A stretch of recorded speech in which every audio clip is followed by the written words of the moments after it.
So today is day 2 of the training, right? I've made a new package over here. Package means a folder under the source folder. Fine, and let's start with the concepts of object oriented programming and see how they are actually used in Selenium. Fine. Right, so what I'll do is that suppose I'll create a new class and a simple class, okay, simple Java class, and I will call that class as say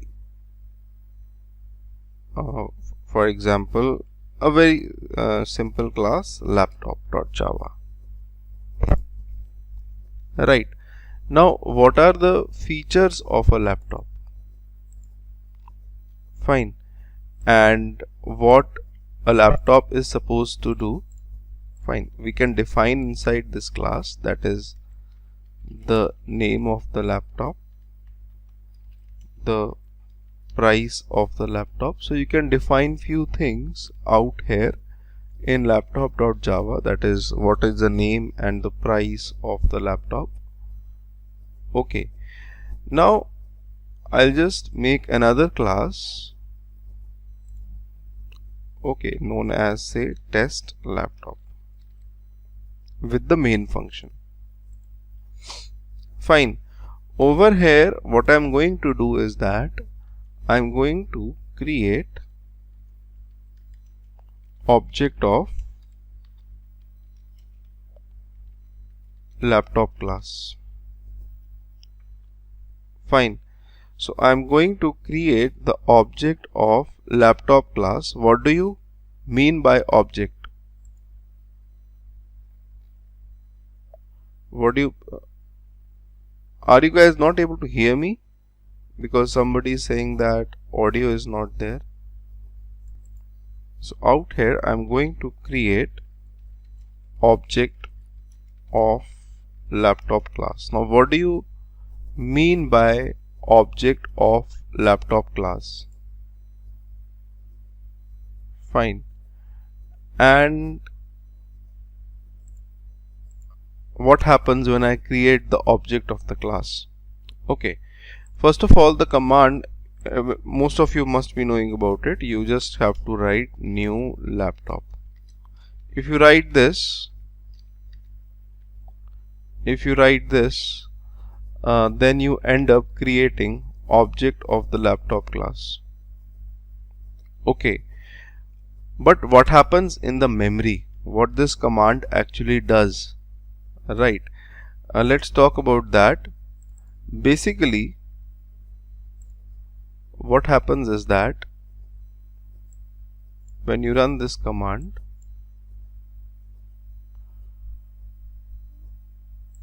an object of laptop class is created in the memory. That object has got two features, name and price. Okay, and what we do is that we initialize these variables inside the object. Okay, you cannot access the object like this. This object is hanging in the memory. Okay, you can create as many objects as you want. Fine, you can create as many objects of this class as you want, but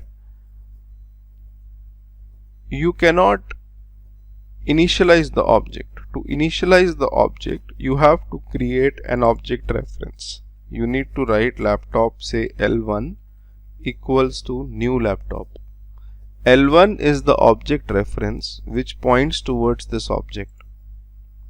Okay, look, object and object references, they are different. Okay, this is the object reference. The name of this object reference is L1. With this object reference, you can change the state of the object. Okay, right. Guys, if you have any questions, you can move your mouse on the top and unmute yourself and ask a question. Right. And please, one request to everybody, keep your microphones on mute because it creates a disturbance in the class as well as recording. Fine. So L1 is the reference which points towards this object. Okay, and this object has got name and price. Fine. With the help of L1 you can change the state of the object. You can say L1 dot. When you write a dot, you will get the options. Say the name of the laptop, right? And you can say something like say ABC, and L1 dot price is 1000.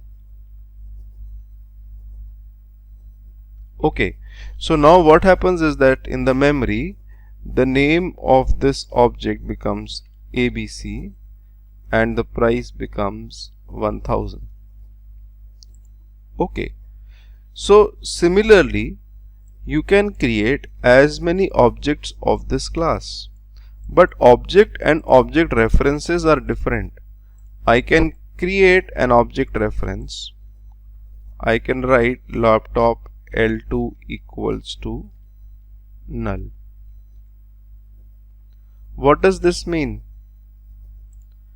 This means that L2 is not pointing anywhere. Okay, if I show you the diagram, then what will happen in the memory is that L2 object reference will be created, but L2 will not point anywhere to any object because it is null. Fine. And on the next line I can make L2 point towards object of the laptop class. Okay, over here L2 when points towards the object of laptop class, you get another object created, right, with the name and price parameters. And you can define a new name and a new price to this laptop. Okay, I can write say L2 equals to L2 dot name equals to XYZ and L2 dot price equals to, right. And similarly you can create as many objects of this laptop class. So I'll create 3 objects, L1, L2, L3. Okay, right, and initialize them to different states. Look, laptop class is just one class and there are just 2 variables in that class, but by creating object of that class again and again, I can define new state or new values to each of the variables. Fine, right. So I can create another object, point L3 towards it, right, and give name as PQR and price as say 3000. Now if I go and print, I can print L1 dot name, L2 dot name and L3 dot name. I can print these 3 things. Fine. And if I run this, this will obviously print ABC, XYZ and PQR. Right. Okay. Now I am going to change a little bit of this program in the memory. Right. I had L1, L2, L3 like this. Okay. Pointing towards each different object. If I write over here L1 equals to L2, Now this creates a difference. This means that this L1 will no longer point over here. It will point towards the same object where L2 is pointing to. One object can have multiple references. Okay, right. L2 was XYZ, right? Right. One object can have multiple object references. Each object reference can change the state of the object. Okay.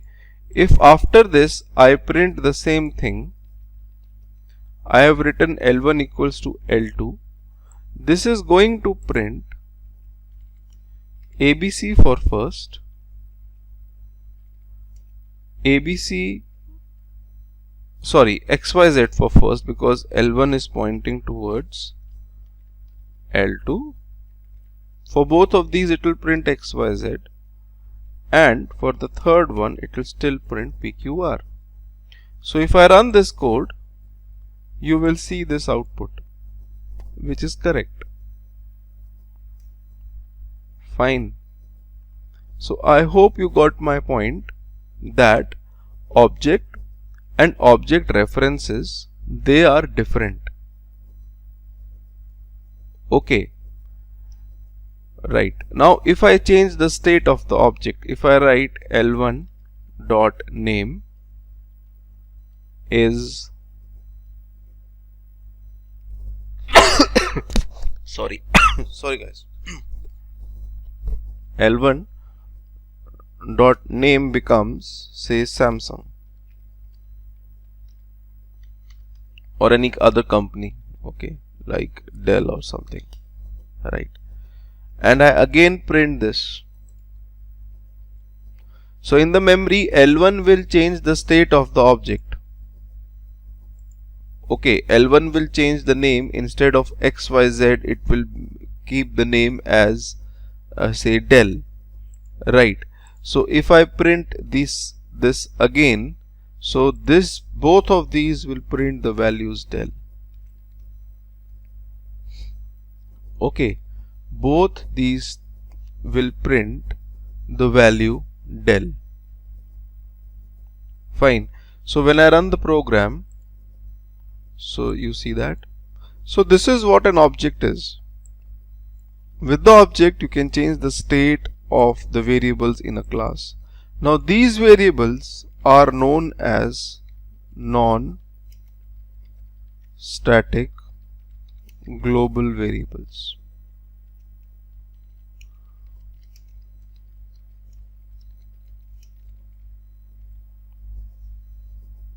Okay, non-static global variables means they are not static. Now what is static?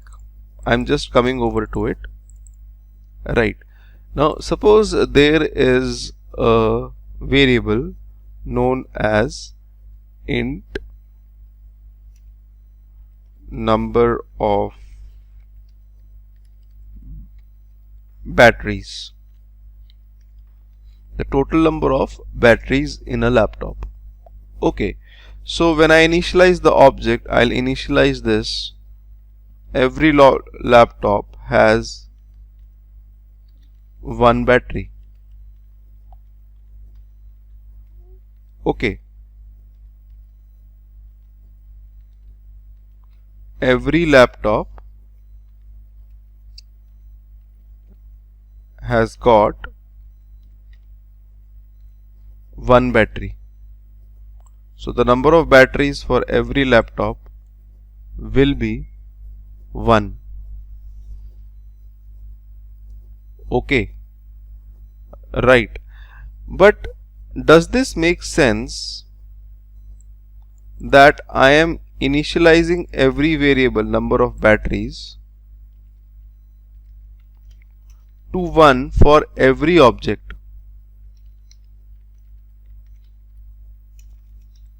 Okay, because by default every laptop has one battery. Okay, So what we do is that we don't work out like this. Okay, we don't keep this variable in every object. Okay, we remove it from the object, and what we do is that we make it static. If you make a variable static, then it doesn't remain inside the object. It moves somewhere outside in the memory.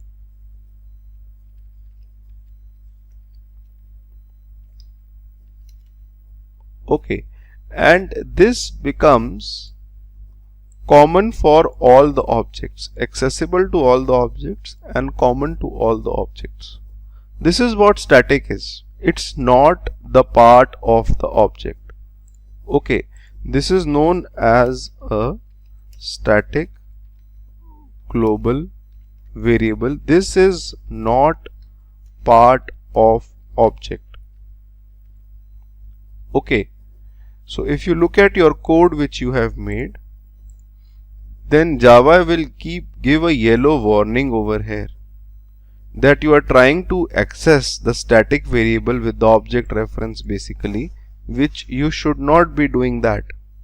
Okay, you should not be accessing the object reference with the static variable with the object reference. You should not be doing that. That is the basic thing. Okay, so what actually is needed over here is that to access the static variable, you can access directly with the class name. Okay, when you write this as 1, it becomes 1 for everything. For all the objects which have to be created, it becomes 1. So static is something which is not part of the object. Okay, it can directly be accessed with the class name. Fine. Now we can have functions inside the class as well. Okay, for example, I make a function known as public void start laptop. Okay, in which I am printing starting laptop and the name of the laptop. This function is known as non-static function. Whatever is non-static is the part of the object. Okay, if I go to the diagram, then start laptop will be present for every object. Okay, start laptop function will be there inside every object.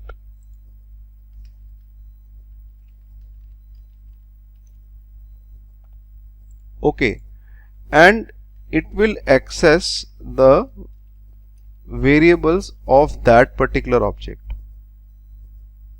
Okay, if I call it, I'll have to call it with the object. I'll have to write L1.startLaptop, and similarly L2.startLaptop, L3.startLaptop.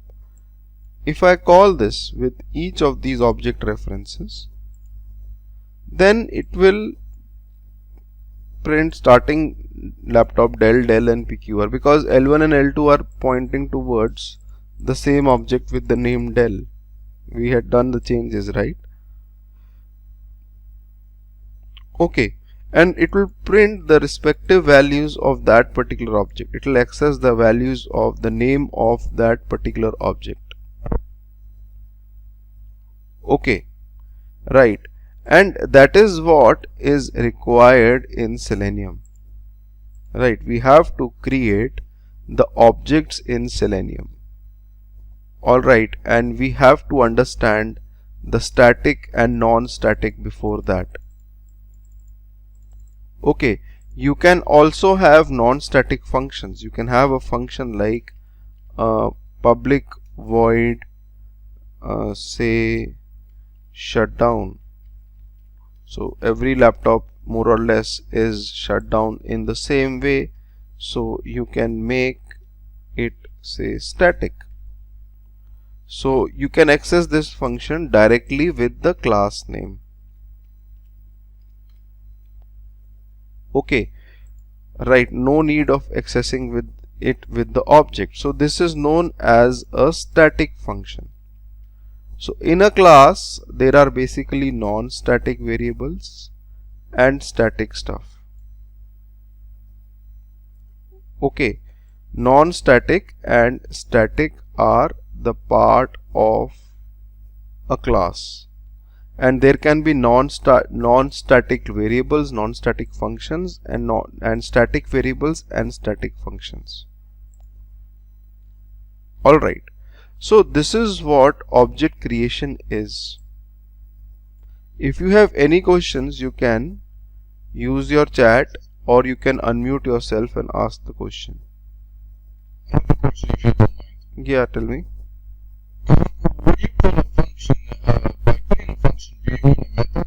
Yeah, this is a method. Function and method are the same things. Okay. So if I understand well, what you're trying to explain here is the difference between the static and non-static. Yes, right? yes. Now, it doesn't matter if it's a variable or a function. If it's static, it is accessible just through the class and no need to create an object for the static. For the non-static, the creation of the objects is mandatory. Yes. Okay. Yes. Yeah, thank you. For the for non-static you have to create the objects. Okay. For static you can directly access it with the name of the class. Okay. But there is one golden rule: static functions cannot access non-static properties. If I write over here shutting down laptop and the name of the laptop, you cannot access it because static, the basic reason for this is this function shutdown is static. It's lying somewhere at a common location in the memory for all the objects. Okay, maybe it is lying somewhere over here. Which name to access? You really don't know whether it is this name or this name or this name, because static function is not called by the object. Static is not accessed with the object. Okay, so you cannot use non-static variables. But yes, static can access static. You can print number of batteries like this. Okay, so static can only access static. Basically, the golden rule is if you have a static function, alright, always remember you can only use static variables inside it. Okay, inside static function you can only use static variables. Inside non-static you can use anything. I have another question if you don't mind. Yes. What about two things here? Besides the static, non-static, we're talking also about global versus local, right? If I can say that.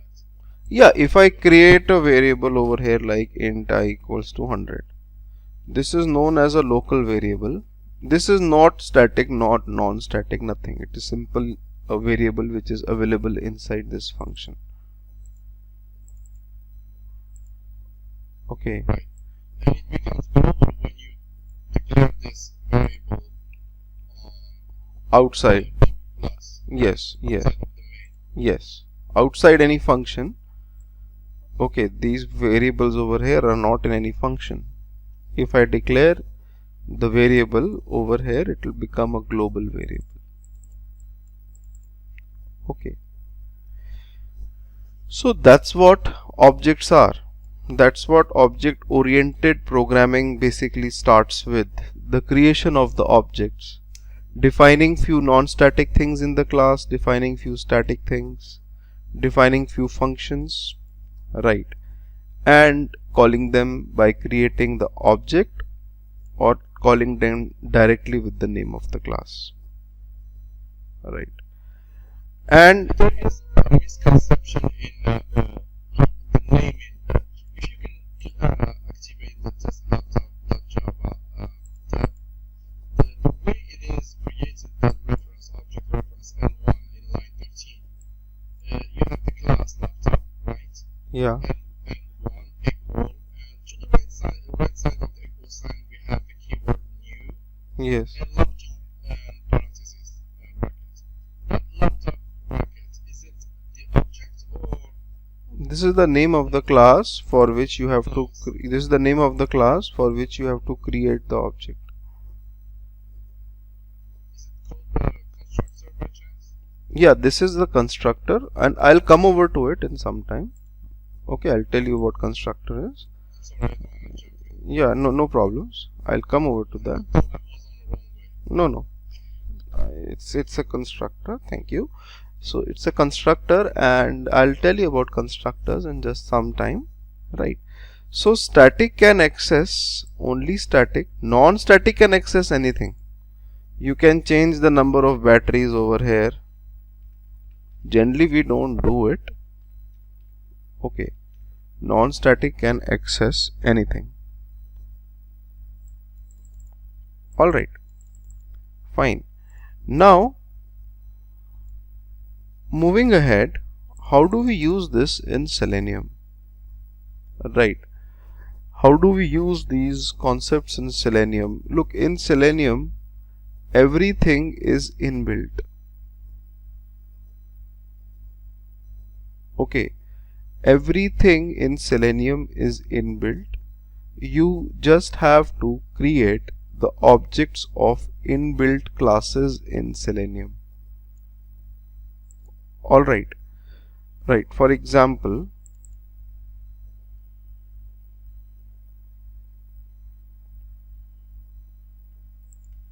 hold on, I'll go to the Selenium website, and over here under the downloads section you open the documentation, the Java documentation of Selenium, which is the API docs. These are the internal classes in Selenium. There are so many classes with which you can work on it within Selenium. Look, I also don't remember all of them, but with the documentation I can study about them, right. If you scroll down, then there will be something written as WebDriver over here. Okay, click on this and you will see these classes mentioned over here. This is the starting point in WebDriver architecture. Okay, there are different driver classes with which you can work. You can create the objects of these driver classes. Fine, and you can work with these driver classes. Each driver class represents a specific browser. As the name says, like Chrome driver is for Chrome, Firefox driver is for Firefox, iDriver Opera. Remote web driver is used in case of Selenium Grid. Okay, this class has got features which can help your test cases run parallelly. Okay, so we have to create the objects of these existing classes. Fine. Maybe I can stop you here because there is an important point here. I have a question if you don't mind. Yeah. It says interface WebDriver, right? Yes. And at the same time, it is selected and highlighted as a class. No. What's the difference between class and interface? Yes, interfaces are different and classes are different. Okay, I'm going to tell you about interfaces in some time. Alright, so just ignore this word interface right now. You will come to know in some time what interface is. Okay, but yes, these are the classes. Fine, and if you click on these classes, like if I click on Chrome driver, it will open Chrome driver class from the documentation. Fine, and it will tell you what Chrome driver is supposed to do. Okay, Right. Now out here they have also given a sample program and all how to use this class. Fine. But yes, they have given it with remote WebDriver, which will actually confuse you. So let's start with the very basics. Fine. Let me create a new class known as basics of Selenium. Look, I don't want to, teach you Java first and then teach you Selenium, and like I can give 1 week to Java and then start with Selenium. But I don't want to do it. I want to take it parallelly. That is, teach you a little bit of Java, then teach you how things are used in Selenium. So now we are going to see how objects are used in Selenium. Okay, how basically object creation is done in Selenium and how it is helpful. Right. Now before that, yesterday I had told you that in the yesterday's class I have also given you the video that you can download the Selenium jar file from here.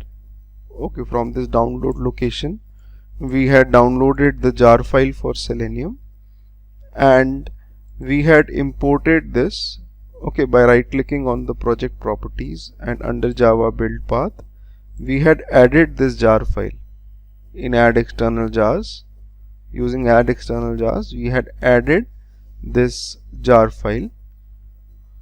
Fine. So our project was Selenium enabled, so make sure that you have the jar file in your project. Okay, by going to the properties and clicking on add external jars you add the jar file. Fine.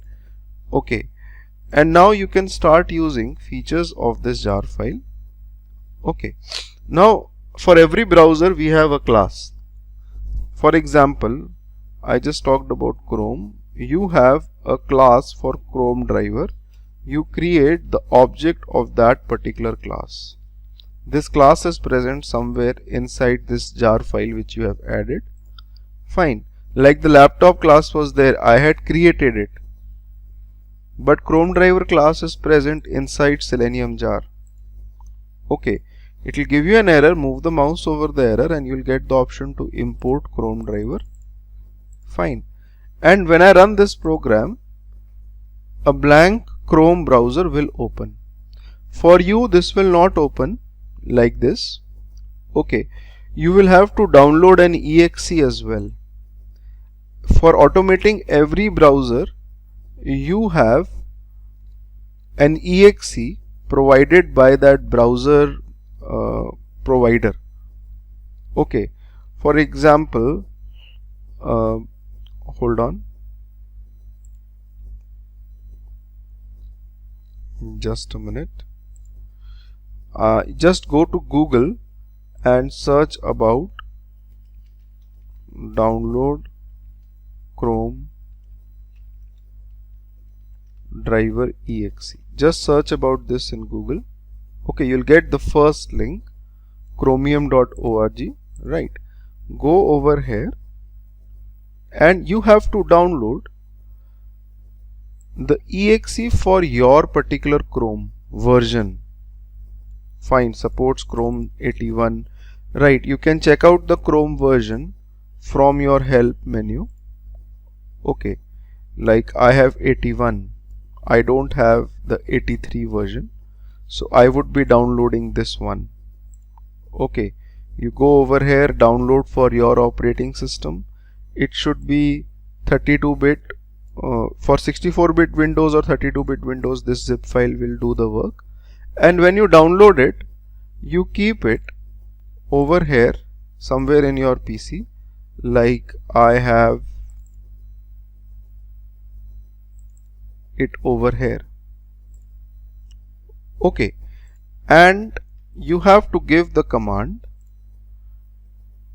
Out here you have to give the command system dot set property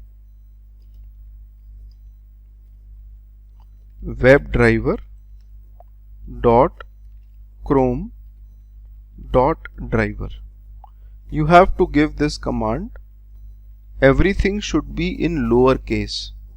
Okay, and in the value you have to give the exe path of chromedriver.exe which you just downloaded. There is no need to run it. Okay, you will not get anything by running it. Fine, but you have to provide the path over here. Okay, this is case sensitive. Everything should be in lowercase. Sometimes people keep W capital and all, and then they don't see the output. Okay, make sure you give the correct path. In Java you have to give double slashes. Fine, in the path. And when you run this, you will see Chrome opening up in your machine. Fine, provided you have downloaded the right one depending on the version of Chrome you have. This is again a mistake which people do. Right. So you can create the object of Chrome driver this way. Okay, and you can use the functions on that. If you write Chrome driver dot, you will get a lot of functions. One of the functions is a get, which will go to a particular URL. I can write http yahoo.com. So first of all, everything in Selenium is inbuilt. The classes are inbuilt. The command is inbuilt. This function over here, chromedriver.get non-static function, will actually navigate you to the website. Writing the protocol is important. If you don't write HTTP, you will get an error. Okay, so when you run this, you will see that the Chrome will open and it will be navigated to yahoo.com. Fine. And you can use lot of other functions as well, which we will be talking about. Okay, so just be a little patient. Fine. Can you, I'm sorry. Yeah. Can you show us how can you launch the Chrome without the line 9?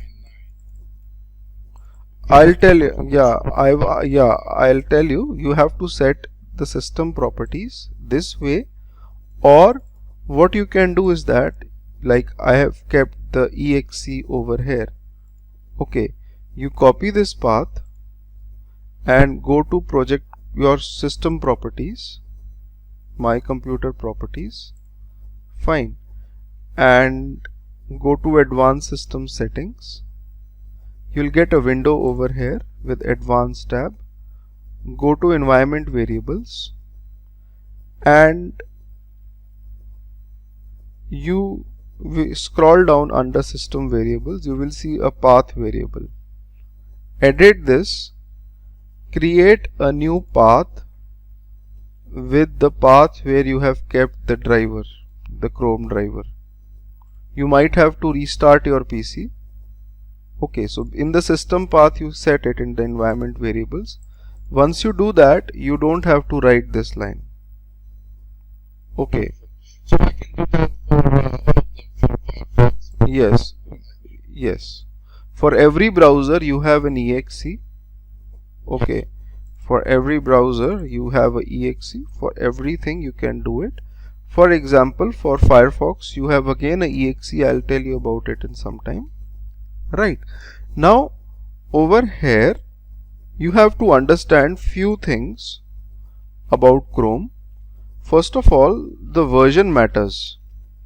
People, they will fall into trouble because this many times Chrome doesn't work. This command doesn't work. They get an error. The error in Chrome is only because of the version problem. Okay. Maybe you have version 83 and you download the exe for 81. Okay, so that creates a problem. Sometimes Chrome automatically updates itself. You cannot stop updates in Chrome. Today I have 81, but maybe after 2 hours my Chrome gets updated. So I get an error. Okay, so you have to have the right version. Then in case my Chrome gets automatically updated, I will obviously have to download the other jars, the other exe. Okay, so please be careful about this version. Fine, because at times Chrome automatically updates it. Alright, now talking about other browsers, like you have got Firefox.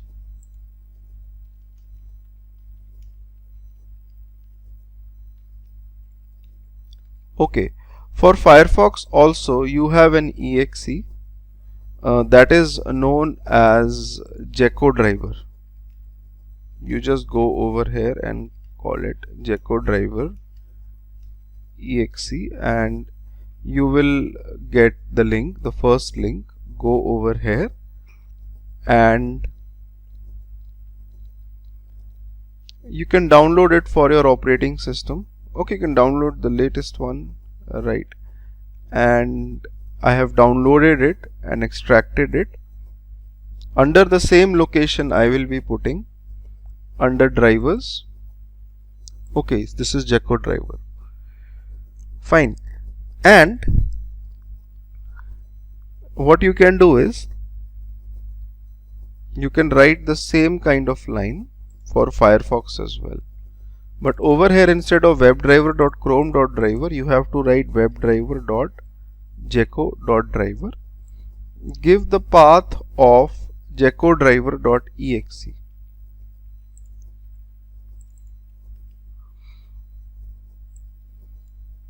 Fine. Okay. And you have to create the object of internal class known as Firefox driver. Look, in Eclipse, if I just write FIRE and hit control spacebar of your keyboard, you will get all the classes starting with the word FIRE. And this is a shortcut. You can select the one which you want. Okay, and it will also get automatically imported. Fine. Alright, and you can write over here Firefox driver dot say get, go to the URL, so you can write over here yahoo.com. You can also print the title. Okay, you can write Firefox driver dot get title. Fine, and when you run this, this will actually go and open up Firefox.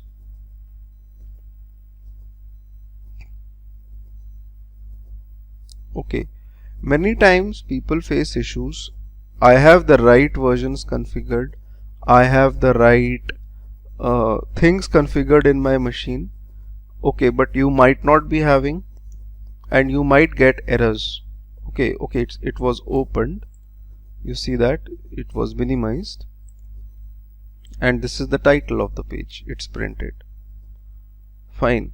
For Firefox also, you have to be careful about few things. That is, if you go to the help section, okay, or instead of helps, you go to tools options. Fine, and search for update.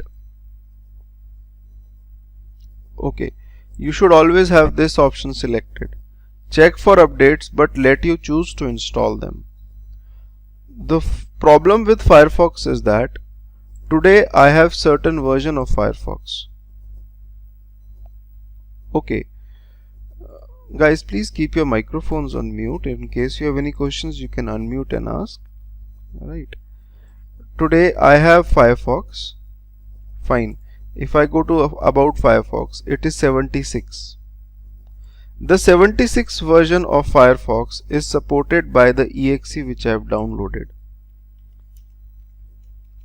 Now Firefox updates to 77 tomorrow, and it will no longer be supported by this exe.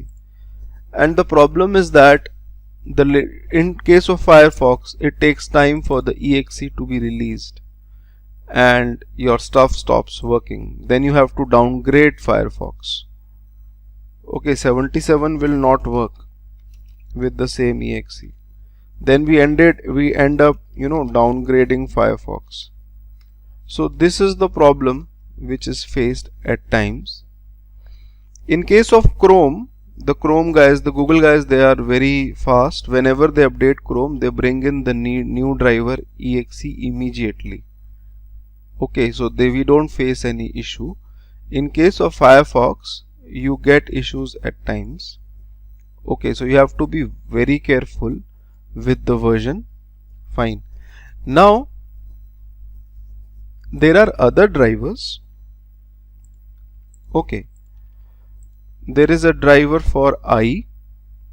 Fine, and you have to download the exe for that itself, and the exe for I driver, Internet Explorer driver server, is actually available on the Selenium website itself under the download section, right? And if you click on it,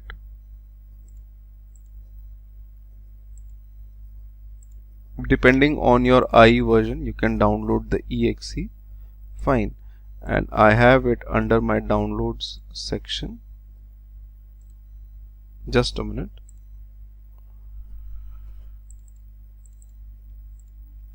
Right, I can download it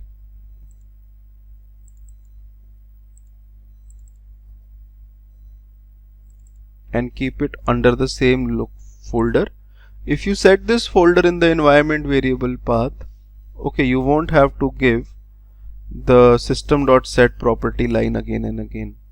Okay, so for I, you will have to write system.set property WebDriver .i.driver. Okay, I hope I have Internet Explorer on this PC. Yes, I do have. Okay. Did you say the folder where the drivers are, or every path to the folder? The path to the folder. Yeah, the path to the folder.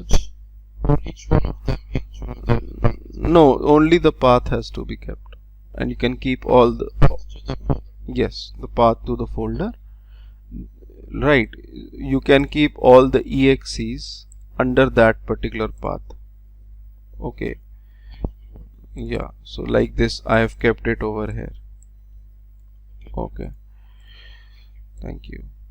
So over here you can give the path of this I driver server. You can write over here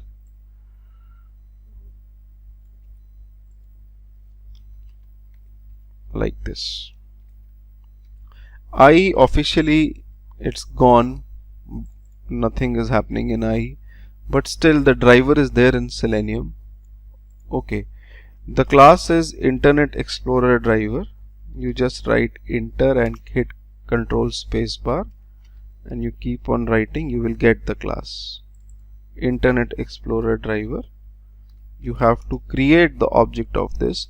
Now this is very dicey. There are lots of conditions in I. If I run this, you will see blank I opening up. Fine, but there are few things it won't run that easily for you. Okay, first of all, you have to make sure that zoom level in I is 100%. If it's not 100%, it's not going to work. Okay, for me it is 125. It is working. Okay, but I have seen issues at times that if the zoom level is not 100%, I fails to work. Fine. Secondly, go to tools and internet options. Fine. Go to security. Fine. You will see 4 tabs over here. Okay. Click on all the 4 tabs. Select enable protected mode. Disable it. Make sure it is disabled for all the 4 tabs. Fine. In some PCs it might run, in some PCs you will have to disable. Okay, it's not a consistent thing. Alright, and go to advanced and scroll down. You will see that there is a security option. Okay, and over here please uncheck this option, allow active content to run in files on my computer. Okay, sometimes this issue also creates problem. It is checked and I fails to work. Right. So in I the zoom level should be 100%. There is no problem for exe because I is not getting updated these days. The support has been removed. The versioning problem is not there, but there are some other issues. You have to disable protected mode and you have to make sure that in security that option is enabled to change the files. Right. Now there is another driver for Edge because these days Microsoft Edge has come up. Okay, Edge driver has come up.